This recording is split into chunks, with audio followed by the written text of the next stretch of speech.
بسم اللہ الرحمن الرحیم۔ میرا نام ڈاکٹر نور الامین ہے۔ میں اسسٹنٹ پروفیسر ہوں Frontier Medical and Dental College Abbottabad میں، اور بائی پروفیشن میرا تعلق ڈینٹسٹری سے ہے، اور ڈینٹسٹری میں مسوڑوں اور امپلانٹ کا اسپیشلسٹ ہوں، جس کو پیریوڈونٹسٹ کہتے ہیں۔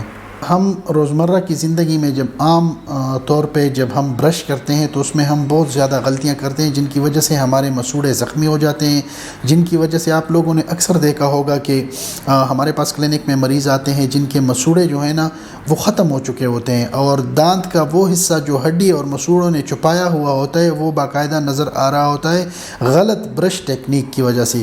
تو ہم اپنے ناظرین کو اس طرح سمجھاتے ہیں کہ بھائی آپ جو ہے نا جب برش کریں تو آپ اوپر والے دانتوں کو نیچے کی طرف برش کیا کریں اور نیچے والے دانتوں کو اوپر کی طرف برش کیا کریں۔ یعنی یہ فار ایگزامپل آپ کے نیچے والے دانت ہیں اس طرح، تو آپ ایسے برش کریں، اس اینگل میں آپ برش کریں، اور یہ آپ کے اوپر والے دانت ہیں تو آپ ایسے اینگل میں برش کیا کریں۔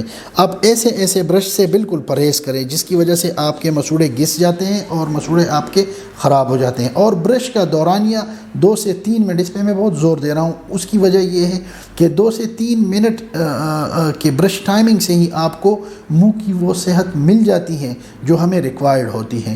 اور یہ بھی میں آپ کو ایک اضافی بات بتا دوں، اکثر دیکھتے ہیں کہ ایک بندہ ایک برش لے لیتا ہے اور وہ 3 مہینے 4 مہینے 5 مہینے وہی برش استعمال کرتا ہے۔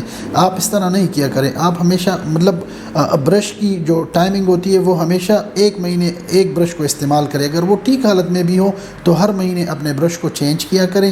ٹوتھ پیسٹ کو بار بار نہ چینج کیا کریں، کیونکہ ہر ٹوتھ پیسٹ کے انگریڈینٹس مختلف ہوتے ہیں، اور پھر آپ اکثر منہ کے چھالے بن جاتے ہیں، کیونکہ نارمل فلورا کو ہم ڈسٹرب کر دیتے ہیں، تو اس کی وجہ سے پھر اور مسائل کا آپ کو سامنا کرنا پڑ سکتا ہے۔